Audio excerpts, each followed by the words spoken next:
السلام علیکم ورحمۃ اللہ وبرکاتہ۔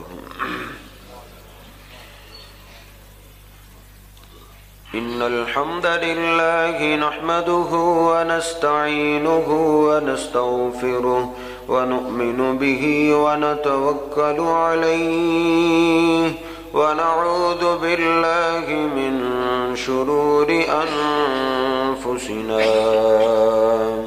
ومن سيئات أعمالنا من يهده الله فلا مضل له ومن يضلله فلا هادي له أشهد أن لا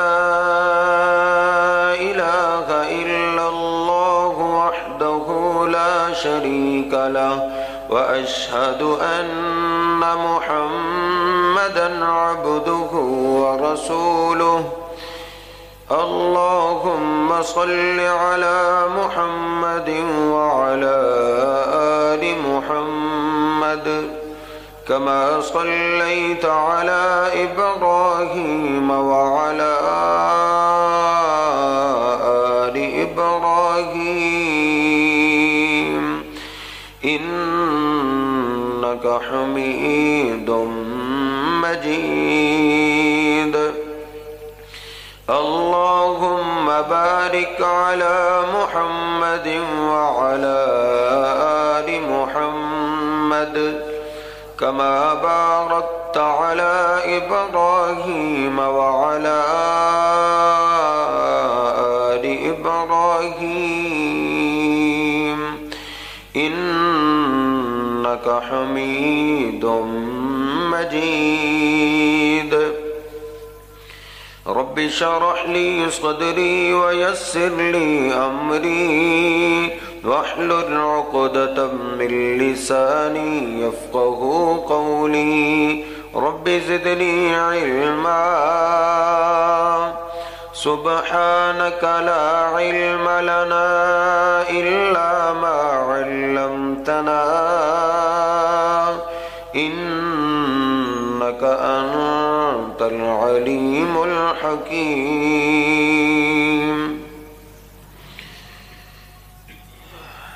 اللهم اغفر لنا ولجميع المسلمين والمسلمات والمؤمنين والمؤمنات الأحياء منهم والأموات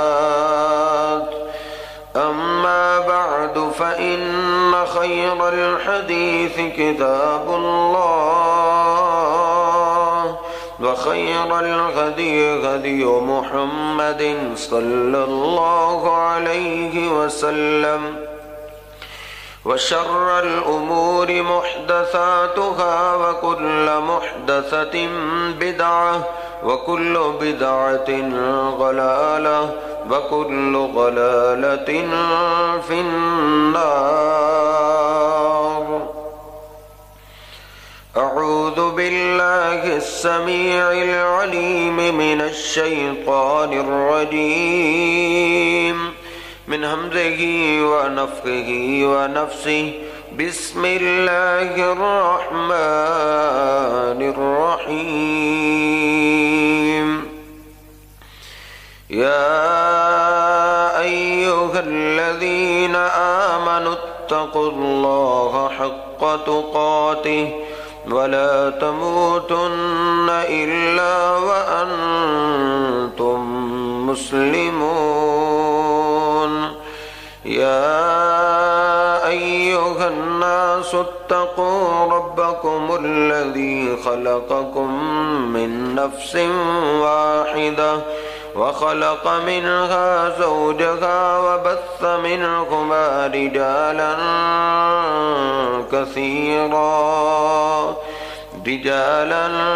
كثيرا ونساء واتقوا الله الذي تساءلون به والأرحام إن الله كان عليكم رقيبا يا أيها الذين آمنوا آمنوا اتقوا الله وقولوا قولا سديدا يصلح لكم أعمالكم ويغفر لكم ذنوبكم ومن يطع الله ورسوله فقد فاز فوزا عظيما سبحان ربك رب العزة عما يصفون وسلام على المرسلين والحمد لله رب العالمين.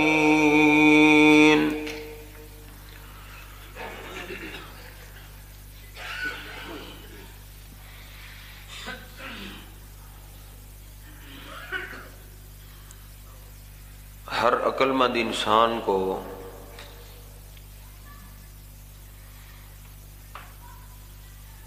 دو باتوں کا شعور ہونا چاہیے.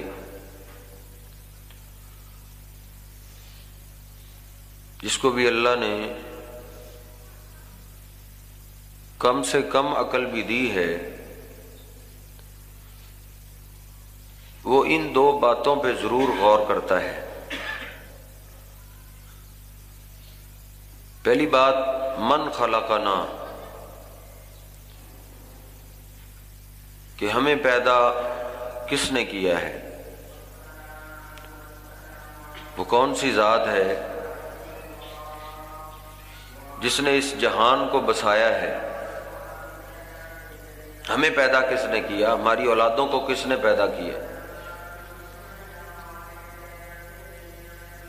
یہ سوال ویسے ہی انتہائی آسان ہے.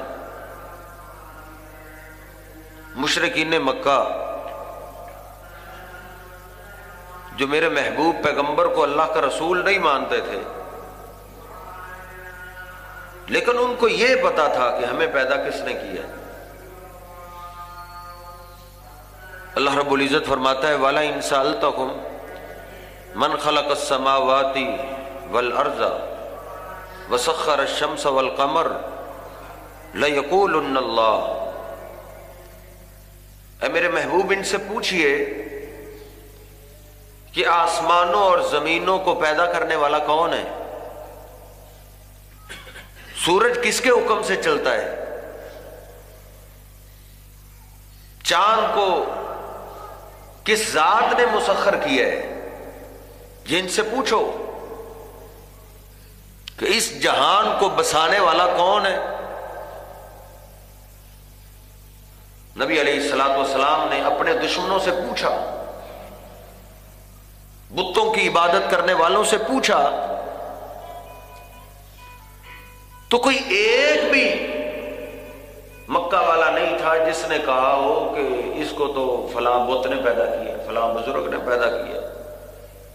لَيَقُولُنَّ اللَّهُ، سب یہی کہتے تھے کہ یہ جہان تو اللہ کا کام ہی ہے، یہ تو اللہ نے بسایا. پھر اللہ رب العزت فرماتے ہیں وَلَئِن سَأَلْتَهُمْ مَن نَزَّلَ مِنَ السَّمَاءِ مَاءً فَأَحْيَا بِهِ الْأَرْضَ مِن بَعْدِ مَوْتِهَا. اب ان سے پوچھو کہ آسمان سے بارش کون نازل کرتا ہے. تو مکہ والے جو بیت اللہ کے متولی تھے وہ یہ جانتے تھے کہ یہ کام تو اور کسی کے بس کی بات ہے. پھر اللہ رب العزت نے میرے اور آپ کے محبوب پیغمبر سے کہا وَلَئِن سَأَلْتَهُمْ مَنْ خَلَقَهُمْ، اب ان سے پوچھو کہ تمہیں پیدا کس نے کیا. آسمانوں کو پیدا اللہ نے کیا، زمین کو اللہ نے پیدا کیا، سورج کو اللہ نے پیدا کیا، چاند کو اللہ نے، یہ تو یہ مان گئے. اب ان سے یہ پوچھو کہ تمہیں پیدا کس نے کیا، تمہیں بیٹا کون دیتا ہے، تمہیں بیٹی کون دیتا ہے، انسان کو پیدا کرنے والی کون سی ذات ہے. اللہ پاک کا قرآن بتاتا ہے کہ انہوں نے کیا جواب دیا. یہ سوال میرے ملک میں بہت مشکل ہو گیا ہے اس کو سمجھنا.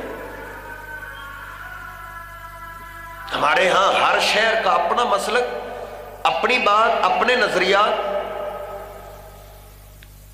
لیکن مشرکین مکہ سے جب پوچھا گیا تمہیں پیدا کس نے کیا ہے، تمہیں بیٹا کون دیتا ہے، تمہیں بیٹی کون دیتا ہے، لَيَقُولُنَّ اللَّهُ، تو ان سب نے کہا یہ کام تو اللہ کا ہی ہے، بیٹے تو اللہ ہی دیتا ہے، بیٹیاں اللہ ہی دیتا ہے۔ وہ بات ہمیں نہیں سمجھ آ رہی جو مشرکین مکہ کی سمجھ میں آ گئی۔ آج کل ہماری عجیب کیفیت ہے۔ لاہور لاڑی اڈے پہ میں نے دیکھا ہے سوالی ایک چھوٹے سر والے کو لیے پھرتا ہے، پوچھا گیا یہ کیا ہے، کہا یہ دولے شاہ کی پیداوار ہے، اس کو دولے شاہ پیدا کرتا ہے، جس کا چھوٹا سر ہو جائے وہ دولے شاہ پہ ڈال دیا۔ کسی سے پوچھو وہ کہتا ہے لاہور کا جو نمک ہے یہ بڑا کارآمد ہے، کوئی کہتا ہے فلاں علاقے کی جو بیری ہے وہ بڑی کارآمد ہے۔ پکا بیر جو ہی گرتا ہے بیٹا ہی پیدا ہوتا ہے۔ مکہ میں بیت اللہ کے قریب کبوتر چوک پہ میں نے اپنی آنکھوں سے دیکھا ہے، ایک خاتون ادھر سے جو اٹھا رہی ہے، یہ کیوں اٹھا کے لے جا رہی ہے، اپنی بہو کو کھلاؤں گی بیٹا ہی ہو، اللہ کے گھر میں جا کے بھی اللہ سے مانگنے کی توفیق نہیں ہوئی۔ یہ تو مشرکین مکہ بھی جانتے تھے کہ ہمیں پیدا کرنے والا وہ ایک اللہ کی ذات ہے۔ ہم نے کن کن کو سمجھا ہے کہ یہ بھی اولاد دیتا ہے، یہ بھی بیٹا دیتا ہے، یہ بھی بیٹی دیتا ہے، حالانکہ اللہ رب العزت کا تو چیلنج ہے قرآن پاک میں 17واں سپارہ اس کا آخری رکوع اور پہلی آیت، یا ایھا الناس ضرب مثل فاستمعوا لہ، اے لوگوں ایک مثال سنو غور سے، ان الذین تدعون من دون اللہ لن یخلقوا ذبابا ولو اجتمعوا لہ، اللہ کہتا ہے جن جن سے تم فریادیں کرتے ہو، آرزویں امیدیں لگا کے بیٹھے ہو، اللہ کہتا ہے یہ سب مل کر زور لگائے ایک مکھی بنانے پہ، اللہ کا قرآن کہتا ہے یہ تو ایک مکھی نہیں بنا سکتا۔ جس سے ہم نے بیٹوں کی امیدیں رکھی ہیں، بیٹیوں کی امیدیں رکھی ہیں، اللہ کے قرآن کا فیصلہ ایک مکھی بھی پیدا نہیں کر سکتے۔ یہ تو قرآن پاک میں چیلنج کہ میں کہتا ہوں اللہ کی بنائی ہوئی مٹی جیسی کوئی مٹی نہیں بنا سکتا۔ لوگ تو دھوکہ دیتے ہیں میں سونا بنا دیتا ہوں، سونا تو بعد کی بات ہے، اس کو پہلے کہو یہ مٹی ہے نا، اپنا مٹیریل لگا کے اس جیسی مٹی تیار کر کے دکھا۔ مٹیریل کہاں سے لائے؟ ہر جگہ تو اللہ کی جگہ ہے، اللہ جیسی کو مٹی نہیں بنا سکتا تو بیٹا اور بیٹی کیسے؟ حالانکہ یہ اتنا اہم اور اتنا آسان سوال ہے کہ تمام مخلوقات جانتی ہیں کہ ہمیں پیدا کس نے کیا ہے، ہمیں کھلاتا کون ہے، ہمیں پلاتا کون ہے، تمام مخلوقات جانتی ہیں۔ سیدنا نوح علیہ السلام جب موت قریب آئی، مستدرک حاکم میں ہے، صحیح ابن حبان میں، تو اپنے بیٹے کو بلا لیا، کہتے ہیں اوسی کا بسنین، اے میرے بیٹے میں تجھے دو چیزوں کی وصیت کرتا ہوں، دنیا سے جا رہا ہوں، دو چیزوں کو تو نے ہمیشہ یاد رکھنا ہے، کبھی بھی پھر دنیا کے اندر تو پریشان نہیں ہوگا، دو چیزوں کا خیال رکھنا۔ کہا ابا جی کون سی دو چیزیں؟ کہا اوسی کا بقول لا الہ الا اللہ، ایک تو یہ ہے کہ لا الہ الا اللہ پڑھتے رہیں، کیونکہ ساتوں زمینیں اور ساتوں آسمان اگر ترازو کے ایک پلڑے میں رکھ دیے جائیں اور دوسرے پلڑے میں لا الہ الا اللہ رکھ دیا جائے تو اس کا وزن ساتوں زمینوں ساتوں آسمانوں سے بھاری ہے، یہ پڑھتے رہیں۔ ابا جی دوسری بات کیا ہے؟ کہا قل سبحان اللہ و بحمدہ، اے میرے بیٹے سبحان اللہ و بحمدہ کو تم نے چھوڑنا نہیں، ہر روز اس ذکر کو اپنی زبان پہ جاری رکھنا ہے، سبحان اللہ و بحمدہ سبحان اللہ و بحمدہ. کیوں؟ فإنها عبادت الخلق.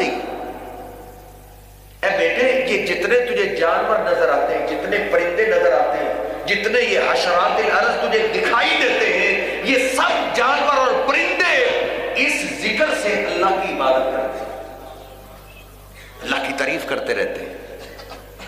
وَبِهَا يُرْزَقُ كُلُّ خَلْقٍ. جب ہر جانور، جب ہر پرندہ، جب ہر حشرات الارض یہ ذکر کرتا ہے، اس کی وجہ سے اللہ ہر مخلوق کو اس کے وقت پہ تازہ روزی عطا کرتا ہے. جانور کیوں اللہ کی تعریف کرتے ہیں؟ پرندے کیوں اللہ کی تسبیح میں لگے ہوئے ہیں؟ کیونکہ ان کو پتہ ہے ہمیں پیدا کس نے کی ہے، ہمیں کھلا کون سکتا ہے، ہمیں پلا کون سکتا ہے. یہ ہر مخلوق جانتی ہے. اللہ کا قرآن کہتا ہے تسبح لہ السماوات السبع والارض ومن فیہن. وہ میرے بندو، ساتوں آسمان، ساتوں زمینیں، ان کے درمیان جو تمہیں مخلوقات نظر آتی ہے نا، ہر مخلوق میری تسبیح بیان کرتی ہے. وَلَٰكِن لَّا تَفْقَهُونَ تَسْبِيحَهُمْ. اللہ کہتا ہے میں ان کی تسبیح سمجھتا ہوں، تم نہیں سمجھتے. ہر چیز تسبیح بیان کرتی. ایک حکیم نبی رحمت علیہ السلام کے پاس آیا، اسلام کو قبول کرتا ہے. عرض کرتا ہے آقا اب میں آپ کا غلام ہو گیا، اب اپنی مرضی تو کر نہیں سکتا. میں پہلے اپنی میڈیسن میں، اپنی دوائی میں مینڈک کا گوشت خون ملاتا ہوں. کیا اب میں مینڈک کے خون اور گوشت کو دوائی میں ملا سکتا ہوں؟ آپ نے فرمایا نہیں، مینڈک کو قتل نہیں کرنا. ایک روایت میں ہے چند صحابہ آئے، عرض کرتے آقا رات کی تاریکی ہوتی ہے، پانیوں میں مینڈکوں کی بڑی عجیب آواز آتی جن سے ہمیں گھن آتی. کیا کیا جائے؟ ان کو قتل نہ کیا جائے؟ نبی رحمت علیہ السلام فرماتے ہیں لا تقتلوا الزفدہ فإن أصوات الذي تسمعون تسبيح وتقديس. اے میرے صحابہ، مینڈک کو قتل نہ کرے. یہ جن آوازوں سے تمہیں گھن آتی ہے، ان آوازوں کے ذریعے یہ مینڈک میرے رب کی تسبیح بیان کرتے ہیں. ایک مینڈک کو اللہ نے شکل کیسی دی، صورت کیسی دی، لیکن وہ لگا ہوا ہے. اس کو پتا ہے مجھے پیدا کرنے والا کون ہے، میں نے کس کی تسبیح بیان کرنی ہے. شعب الایمان کے اندر امام بہقی رحمہ اللہ لائے سیدنا داؤد علیہ السلام، اللہ کے پیغمبر گزرے. ایک دن سورج غروب ہونے کے بعد اپنے معبد خانے میں داخل ہو گئے، اللہ کی تعریف میں لگ گئے، اللہ کی تسبیح بیان کر رہے ہیں، تعریف کر رہے ہیں. ان کو اللہ کی عبادت میں ایسی لذت آئی، ایسا سرور آیا کہ پتہ ہی نہیں چلا سورج نکل آیا. ساری رات ہی گزر گئی. بڑے خوش ہوئے کہ یہ تو میں نے ساری رات اپنے رب کی تسبیح بیان کی، ساری رات ہی میں نے اپنے اللہ کی عبادت بیان کی. خوشی میں آ کے کہتے ہیں اے میرے اللہ حل بات احد من خلقک اطول ذکرا منی. اے اللہ تیری مخلوق میں سے اس رات کوئی ہوگا جس نے تیری اتنی عبادت کی ہو جتنی میں نے تیری عبادت کی ہے، جتنی میں نے تیری تسبیح بیان کی ہے، کہ ایک لمحے کے لیے بھی میں ساری رات سویا نہیں، ساری رات میں تیری تسبیح تعریف کرتا رہا ہوں، عبادت کرتا رہا ہوں. فَأَوْحَى اللَّهُ إِلَيْهِ. اللہ نے داؤد علیہ السلام کی طرف فوراً وحی کر دی. کہا داؤد ہاں ایک مخلوق ایسی ہے جس نے اس رات تجھ سے زیادہ میری عبادت کی ہے. ایک میری مخلوق ایسی ہے. نعم یا داؤد، ایک مخلوق ایسی ہے جس نے اس رات تجھ سے زیادہ میری تعریف کی ہے. اللہ وہ کون سی مخلوق ہے؟ نام وہو الزفتہ، اللہ فرماتا ہے داؤد وہ میری مخلوق مینڈک ہے جس نے اس رات تجھ سے بھی زیادہ میری تسبیح بیان کی۔ اللہ اس نے کیا کہا ہے؟ اس نے ساری رات میری تعریف کی ہے، سبحانک و بحمدک منتہا علمک یا رب۔ اے میرے اللہ میں تیری کتنی تعریف بیان کروں، تیری اتنی تعریف ہے جتنا تیرا علم ہے۔ مینڈک کہتا ہے اللہ جس طرح تیرے علم کی انتہا نہیں ہے ایسے ہی تیری تعریف کی انتہا نہیں ہے۔ ایک مینڈک ہو کے وہ ساری رات اللہ کی تسبیح میں گزارتا ہے۔ مجھے اور آپ کو تو اللہ نے اشرف المخلوقات بنایا نا۔ 4 قسمیں اللہ نے اٹھائی ہیں، 4، والتین والزیتون وطور سینین وہذا البلد الامین لقد خلقنا الانسان فی احسن تقویم۔ اللہ کہتا ہے مجھے تین کی قسم ہے، زیتون کی قسم ہے، طور سینہ پہاڑ کی قسم ہے، جس پہاڑ پہ موسیٰ علیہ السلام اللہ سے ملاقات کے لیے جاتے تھے۔ پھر اللہ کہتا ہے جس شہر میں میرا محبوب پیغمبر پیدا ہوا ہے، مجھے اس شہر مکہ کی قسم ہے، میں نے انسان کو سب سے زیادہ خوبصورت بنایا ہے۔ اس کی راتیں کیسے گزر، ساری رات بے حیائی میں،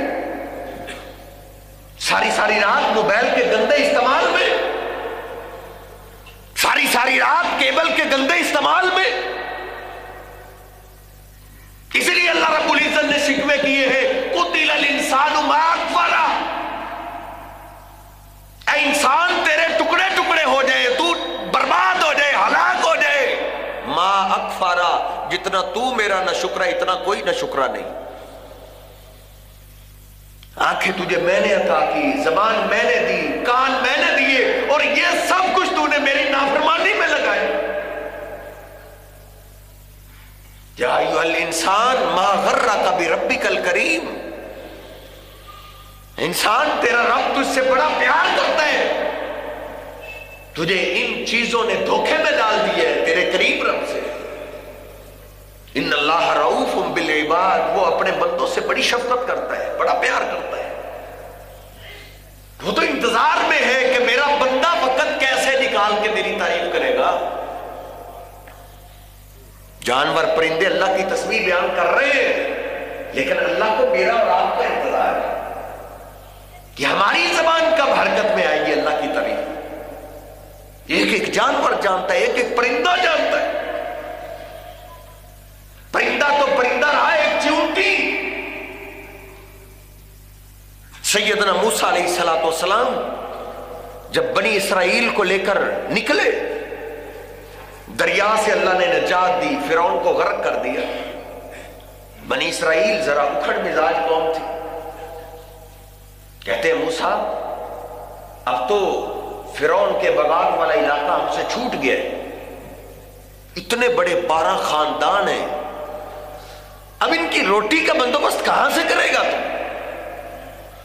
کھانے پینے کا نظام کیسے چلائے گا؟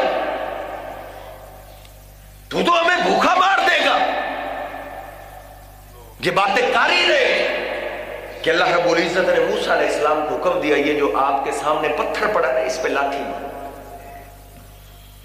موسیٰ علیہ السلام نے لاٹھی ماری، اس میں سے ایک اور پتھر نکلا، کہا اس پہ بھی لاٹھی مارو، اس پہ لاٹھی ماری، اندر سے ایک اور پتھر نکلا، کہا موسیٰ اس پہ بھی لاٹھی مارو۔ تفسیر الکبیر کے اندر امام رازی نے لکھا ہے، روح المعانی میں تیسرے پتھر پہ لاٹھی ماری، خرجت منہا دودۃ، اس میں سے ایک کیڑا نکلا، ایک چیونٹی نکلی، وفی فمہا الغذاء لہا، اور اس کے منہ کے اندر ہری گھاس ہے۔ 3 پتھروں کی تہوں کے اندر بھی اللہ رب العزت جانتا ہے ادھر کون بستا ہے، اللہ اس کو اس کے وقت پہ روزی دے رہا ہے۔ اللہ نے موسیٰ علیہ السلام کی سماعت کو کھولا، کہا سن یہ چیونٹی کیا کہہ رہی ہے، یہ کیڑا کیا کہہ رہا ہے۔ موسیٰ علیہ السلام قریب ہوئے، اللہ نے آواز سنائی، وہ کیڑا کیا کہہ رہا ہے؟ سبحان من یرانی ویسمع کلامی ویعرف مکانی ویذکرنی ولا ینسانی. وہ کہتا ہے میں اس ذات کی تعریفیں بیان کرتا ہوں، تسبیح بیان کرتا ہوں، پاک ہے میرا وہ اللہ. من یرانی، جو اپنے عرش سے پتھر کی 3 تہوں میں مجھے دیکھتا رہتا ہے. وَيَسْمَعُ کلامی، میں اللہ سے جو کہتا ہوں میری بات اللہ سنتا ہے. وَيَعْرِفُ مَكَانِي، اور میرے اللہ کو میری جگہ کا علم ہے میں کدھر رہتا ہوں.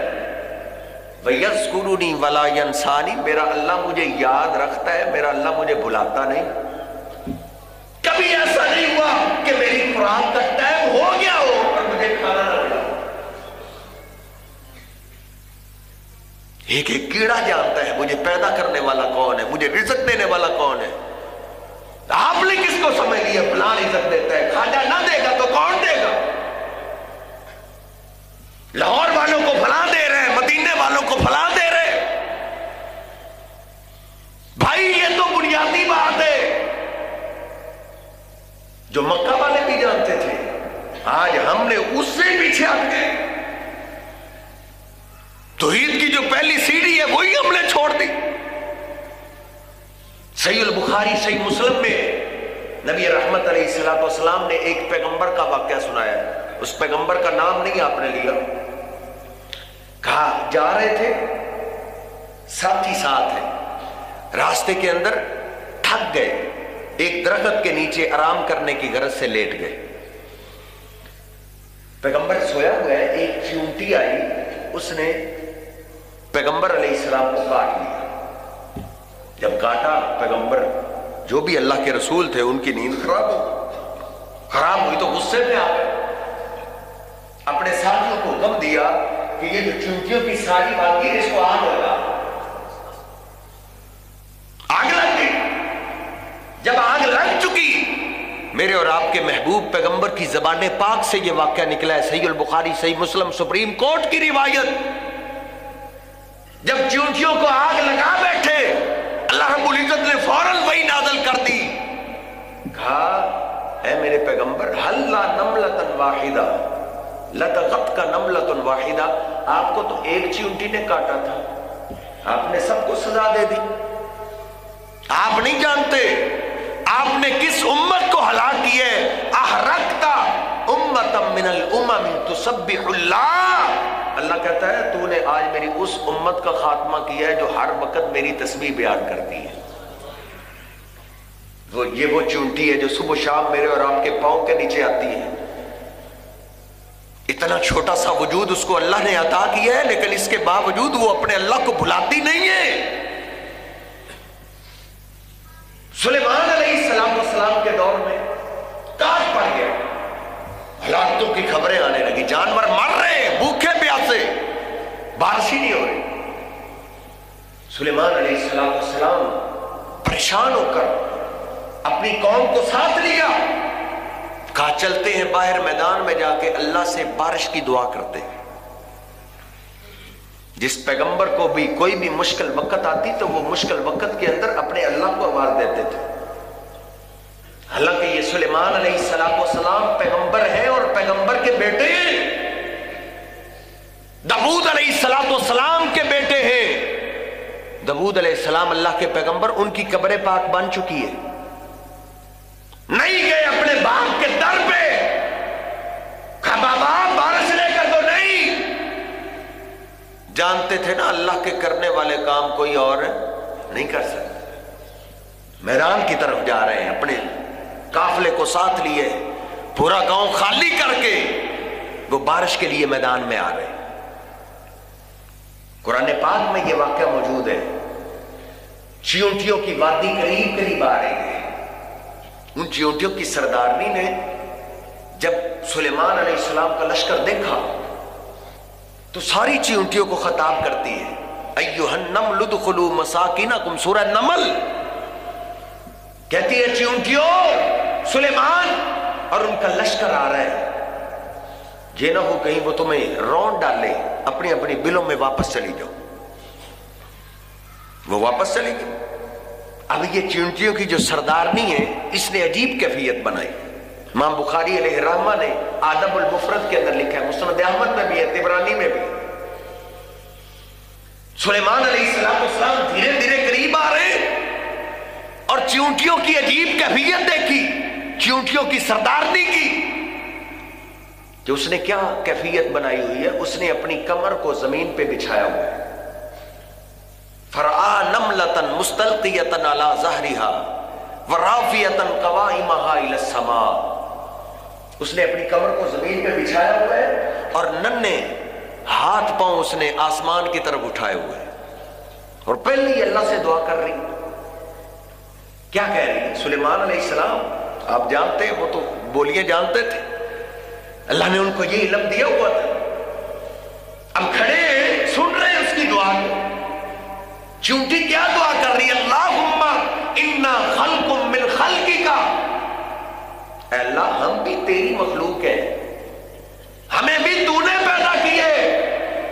لیس بنا غنی عن سقیاک، اے میرے اللہ بارش کی ہمیں بھی ضرورت ہے، بارش چاہیے تیری مخلوق کو، ہم بھی تیری مخلوق ہیں. اے اللہ میں تجھ سے بارش مانگ رہی ہوں، امان تسقینا و امان تہلکنا. اے اللہ آج کی دعا یہ ہے، یا تو ہم چیونٹیوں کو ہلاک کر دے یا بارش دے دے، یا تو ہمارا خاتمہ کر دے، ہمیں زندہ نہ چھوڑ، یا پھر بارش دے دے. سیدنا سلیمان علیہ السلام پاس کھڑے، فتبسم ضاحکا، مسکرا رہے، ہنس رہے کہ کیسی یہ دعا کر رہی ہے. دعا کر کے چیونٹی بل کو جا رہی ہے اور سلیمان علیہ السلام اپنی قوم کو کیا کہتے ہیں؟ ارجعوا، واپس چلے جاؤ، دعا کرنے کی ضرورت نہیں رہی. لقد سقیتم بدعوت غیرکم، اللہ کی ایک مخلوق کو میں نے دیکھا ہے دعا کرتے ہوئے، جس انداز سے اس نے دعا کی ہے نا، مجھے یقین ہے اللہ بارش ضرور دے گا، اس کی دعا رد نہیں کرے گا. سلیمان علیہ السلام اپنے لشکر کو لے کر ابھی اپنی بستی میں داخل نہیں ہوئے تھے، اللہ نے بارش نازل کر دی. ایک چیونٹی بھی جانتی ہے کہ مجھے پیدا کرنے والا کون، میری اصل میں ضرورتیں پوری کرنے والا کون ہے. ایک چیونٹی کو علم ہے اگر مجھے کسی چیز کی ضرورت پڑ جائے میں بے بس ہو جاؤں، کسی اور کے بس میں نہ ہو تو کسی پیغمبر کو آواز نہ دوں، میں اللہ کو آواز دوں. حالانکہ پیغمبر زندہ سامنے، سلیمان علیہ السلام کی قبر نہیں، زندہ سامنے، زندہ. ایک چیونٹی نے زندہ پیغمبر کو آواز نہیں دی، مشکل وقت کے اندر ایک اللہ کو آواز دی. میں اور آپ کن کو پکارتے ہیں مشکل وقت کے اندر؟ نہیں میرے محترم بھائیو، یہ ایک فطرتی عقیدہ ہے، ہمیں پیدا اللہ نے کیا، ہماری ضرورتیں اللہ پوری کرتا ہے. آپ غور کریں، ہدہد ایک پرندہ ہے، ہدہد ایک پرندہ ہے، سورہ نمل کے اندر اللہ رب العزت نے اس کا ذکر کیا. سلیمان علیہ السلام نے پرندوں کی آدری لگائی تو ہدہد نظر نہیں آیا. ما لی لا اری الہدہد ام کان من الغائبین، ہدہد کدھر چلا گیا؟ غائب ہو گیا، میری اجازت کے بغیر واپس نہیں آیا. اب اس کو آ لینے دو ذرا. لَأُعَذِّبَنَّهُ عَذَابًا شَدِيدًا أَوْ لَأَذْبَحَنَّهُ أَوْ لَيَأْتِيَنِّي بِسُلْطَانٍ مُبِينٍ. ذرا اس کو آ لینے دو، اس کو میں سخت ترین سزا دوں گا، اگر پھر بھی میرا غصہ نہ ٹھنڈا ہو تو اس کو میں قتل ہی کر دوں گا، یا کوئی صحیح بہانہ ہو اس کے پاس، کوئی عذر ہو. فَمَكَثَ غَيْرَ بَعِيدٍ، تھوڑی دیر کے بعد ہی ہدہد آ گیا. سلیمان علیہ السلام کے سامنے کھڑا ہے اور کیا کہتا ہے؟ اللہ کا قرآن کہتا ہے، سادہ ترجمہ ہے، احطت بما لم تحط به وجئتک من سبأ بنبأ یقین. اے سلیمان ایک خبر میں لایا ہوں جس کا تجھے علم نہیں ہے، تو بھی اس بات کو نہیں جانتا. یار یہ قرآن پاک کی داستان ہے. ایک ہدہد پرندہ جانتا ہے، اللہ کے علاوہ غیب کا علم کسی کے پاس نہیں. پتہ نہیں ہمیں کون سکھاتا ہے، کہاں سے ہم نے یہ سبق بنا لی ہے، یہ فلاں کی تو بلیے بھی غیب جانتے. فلاں پیر صاحب کی بلیاں بھی غیب جانتی ہیں. وہ جتنی دفعہ میاؤں کرتی تھی اتنے مہمان آتے تھے. ایک دفعہ اس نے میاؤں 8 دفعہ کیا، مہمان 9 آ گئے. پیر جی تمہاری بلی بھول گئی ہے. اس نے 8 دفعہ میاؤں کیا ہے، مہمان 9 آئے ہیں. کہاں مہمان اصل میں 8 ہی ہے، 9واں وہابی ہے، ہماری بلی وہابیوں کو نہیں مانتی. ایک پرندہ ہے، ہدہد ہے، چھوٹی سا اس کا قد ہے، جسامت ہے. سلیمان علیہ السلام کو کیا کہہ رہا ہے؟ احطت بما لم تحط به، جو خبر میں لایا ہوں وہ تو نہیں لایا، تجھے نہیں پتا اس کا. کہا وہ کیا ہے؟ کہا سبا علاقے میں گیا، میں نے عجیب کیفیت دیکھی. وجدت امرأة تملکہم، میں نے دیکھا ہے اس قوم نے ایک عورت کو اپنا بادشاہ بنایا ہوا، لیڈر، سردار، بادشاہ، صدر، انہوں نے ایک عورت کو بنایا ہوا ہے. بڑی عجیب بات ہے، ان کو کوئی مرد ملا ہی نہیں تھا. خود تعجب کر رہے کہ عورتوں کا کام تو گھر میں بیٹھنا ہے، بادشاہی کرنا تو نہیں ہے. اور اس سے بھی بڑی بات یہ ہے کہ وہ جیسے کہتی ہے بندے ویسے کرتے. اور اس سے بھی بڑی بات یہ ہے وجدتها وقومها يسجدون للشمس من دون اللہ. کیا اس نے پیاری بات کہی کہ اللہ رب العزت نے اس کے باتوں کو، اس کے کلام کو قرآن پاک کے حروف بنا دیا ہے. کہتا ہے سلیمان میں نے اس عورت کو اور اس کی قوم کو دیکھا ہے یسجدون للشمس من دون اللہ، وہ اللہ پاک کو سجدہ نہیں کرتے، سورج کو سجدہ کرتے.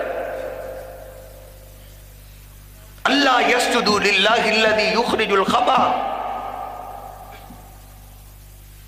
وہ ہدہد کہہ رہے ہیں سلیمان ان کو سمجھاؤ وہ اللہ کو سجدہ کیوں نہیں کرتے،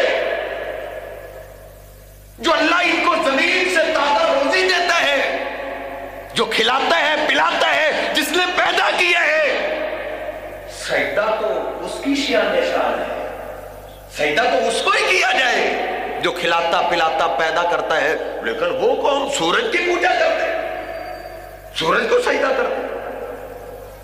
اب آپ غور فرمائیں، ایک ہدہد کو یہ اتنا فطرتی عقیدہ ہے، ایک ہدہد بھی تعجب کر رہا ہے کہ وہ اللہ پاک کو سجدہ کیوں نہیں کرتے، حالانکہ سجدہ کس کو کرتے تھے؟ سورج. اختلافی بات تو ہم کرتے نہیں، میں سانجا سا مولوی ہوں. یہ تو قرآن پاک کی داستان ہے، اس کو ہم کیسے پھیر سکتے ہیں، کیسے بدل سکتے ہیں؟ کہ ہدہد نے قوم کو دیکھا وہ سورج کو سجدہ کر رہے تو اس کو بڑا تعجب ہوا کہ یہ تو غلط بات ہے. حالانکہ سورج کے بے شمار فائدے ہیں، سورج کے اتنے فائدے ہیں کہ ہماری فصلوں کا سارا نظام میرے اللہ نے سورج کی شعاؤں پہ چلایا. سورج کے فائدے شروع سائنسدانوں سے پوچھو، لائنیں لگا دیں گے. بھائی فصل ہے، اس کو ہم بیج ہم نے وہی لگایا ہے، خوراک اس کو پوری ڈالی ہے، پانی پورا لگایا ہے، باقی سارے پودے ہو گئے، باقی فصل یہ نہیں ہوئی. یہ کیوں نہیں ہوئی؟ زراعت والے آپ کو بتائیں گے صاحب جی یہ درخت کے نیچے پودا ہے، اس کو سورج کی شعاعیں نہیں لگی، اس لیے اس پودے نے آپ کو پھل نہیں دینا. سورج کے تو بے شمار فائدے ہیں. اگر مجھ اور آپ سے کوئی پوچھ لے، ہندو پوچھ لے تم جو قبر کو سجدہ کرتے ہو مرے کو یہ کیا پیدا دیتے تو کیا بیان کریں گے؟ کیا بتائیں گے کہ جو پاؤں خود سیدھا نہیں کر سکتا، اپنے ہاتھ سیدھے نہیں کر سکتا، اپنی آنکھوں کو بند نہیں کر سکتا، اپنے لباس کو نہیں اتار سکتا، لباس پھاڑ کے اتارا جاتا ہے، غسل کر نہیں سکتا، قبرستان خود جا نہیں سکتا، ہر کام پہ ہمارا محتاج ہے، لاحق میں اتر نہیں سکتا، مٹی اپنے اوپر ڈال نہیں سکتا، مٹی ڈالنے تک ہم اس کے سارے کام کرتے رہے. اب ہم اس کے محتاج ہو گئے، اب ہم نے اس کے سامنے جھکنا شروع کر دیا ہے، اب ہم نے اس کو سجدہ کرنا شروع کر دیا ہے. نہیں میرے محترم بھائیو، ہدہد کا سبق ہے کہ پیدا اللہ کرتا ہے، رزق اللہ دیتا ہے، تو سجدے کے لائق بھی اللہ کی ذات ہے. غصہ نہ کیجیے، وقت پورا ہو گیا، اس میں اختلاف والی بات نہیں ہے. ہماری شریعت کے اندر تو آپ جانتے ہیں بڑے سے بڑے بزرگ بھی فوت ہو جائیں صحابہ کرام بھی فوت ہوئے ہیں. جب بھی کسی ولی کا بھی جنازہ پڑھنے لگو، نماز جنازہ شروع کر دی یار، جس مرضی مسلک کا ہے. جب جنازہ شروع ہو گیا سلام بھی اس نے پھیر دیے. ان سے پوچھو صاحب جی، نہ آپ نے رکوع کیا ہے نہ سجدہ کیا ہے. پہلے تو آپ کہتے تھے جس میں رکوع نہ ہو وہ نماز نہیں ہوتی، جس میں سجدہ نہ ہو وہ نماز نہیں ہوتی. یہ بھی تو نماز ہے. فجر کی نماز رکوع سجدے کے بغیر نہیں ہوتی. ظہر کی نماز ہے، جمعے کی نماز ہے، عید کی نماز ہے، جس میں رکوع سجدہ نہیں وہ نماز نہیں. یہ بھی تو نماز ہے. ادھر نہ آپ نے رکوع کیا نہ سجدہ کیا، سلام پھیر دیا. آپ کے مسلک والا آپ کو بتائے گا جتنا مرضی بزرگ ہے، صحابی رسول کا جنازہ کیوں نہیں ہے؟ بتائے گا جب میت سامنے پڑی ہو تو اللہ نے سجدے کی اجازت نہیں دی. اللہ رکوع کی اجازت نہیں دیتا. اللہ کہتا ہے میرے بندے مجھے بھی رکوع نہ کر، مجھے بھی سجدہ نہ کر. کیوں اللہ؟ میں رکوع میں جاؤں گا تو یہی کہوں گا نا سبحان ربی العظیم. یہ بزرگ بڑے نہیں، بڑی اللہ کی ذات ہے. سجدے میں جاؤں گا تو یہی کہوں گا سبحان ربی العالی. یہ بابا جی بڑے نہیں، بڑی اللہ کی ذات ہے. جو اللہ اپنی غیرت کے اندر اتنا حساس ہے، توحید میں اتنا غیرت مند ہے کہ جب میت سامنے پڑی ہو چارپائی کے اوپر، اللہ کہتا ہے میرے بندے مجھے بھی سجدہ نہ کر، مجھے بھی رکوع نہ کر. دور سے دیکھنے والا یہ نہ سمجھ لے سجدہ میت کو ہو رہا ہے، رکوع میت کو ہو رہا ہے. جو اپنی توحید میں اتنا غیرت مند ہے کہ بزرگ ولی کی میت چارپائی پہ پڑی ہو تو اللہ رکوع اور سجدے کی اجازت نہیں دیتا. جب یہ مٹی کے اندر چلا جائے تو پھر ہو سکتی ہے یار. یہ ایک ایسا فطرتی عقیدہ ہے جو ہر جانور اور پرندہ جانتا ہے. اس لیے نبی علیہ السلام نے فرمایا تھا شہد کی مکھی، چیونٹی اور ہدہد کو کوئی میرا امتی قتل نہ کرے. جنہوں نے ہمیں عقیدہ توحید سکھا دی. اللہ رب العزت مجھے اور آپ کو سمجھنے کی توفیق عطا فرمائے. وقول قولی ھذا استغفر اللہ لی ولکم.